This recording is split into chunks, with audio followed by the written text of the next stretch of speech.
ভাই একটু দোয়া করে হ্যাঁ। আমি যে ধরলাম আর দিলাম, দেখছেন? এইবার নিয়ে আমি আরেক একটা নিচে, হ্যাঁ ঠিক আছে। সুন্দর। এই কয়জনে ধরছি? এক হলো লাঠি, দুই হলো ধরতিছে লোকন দুইজন। একজনও ধরা লাগবে না, মনে সাহস দরকার আছে। না আরে মানে ছেড়ে দিই এখন কেমন লাগতেছে? হালকা লাগে, পাতলা লাগে?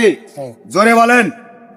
কারণ আলহামদুলিল্লাহ আপনারা যে যেখান থেকে ভিডিওটা দেখতেছেন ভাই, আপনারা আমার এই মুরব্বীর জন্য একটু দোয়া করবেন। আপনাদের কাছে আমার রিকোয়েস্ট, মানুষের দোয়ায় মানুষ উন্নতি হয়, মানুষের অভিশাপে মানুষ ধ্বংস হয়ে যায়। আপনাদের কাছে আমি টাকা পয়সা কিচ্ছু চাই না। আমার এই রোগীর জন্য দোয়া করবেন যাতে আল্লাহ পাক রব্বুল আলামিন সুস্থ করে, সুস্থ হয়ে যায় আপনাদের দশের দোয়ায়। আমি কবিরাজ মিলন সর্দার, আমার ঠিকানা নড়াইল জেলা লোহাগাড়া থানা, গ্রাম মরিচ পাশা। শত শত রোগী সারা বাংলাদেশে নয়, বাইরের রাষ্ট্রের থেকেও আমার কাছে আসে। কেন আসে? একজন ভালো হয়েছে, পাঁচজন শুনে আসে। তবে আপনাদের দোয়াই কিন্তু আমাদের রোগীগুলো সুস্থ হয়। মানুষের দোয়া মানুষ বড় কাজে লাগে। আল্লাহ যেন ভালো করে।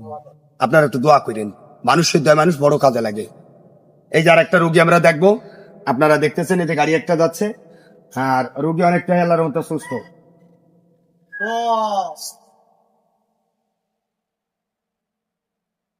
কোথা থেকে আইছেন যেন? ঢাকা থেকে। আসো।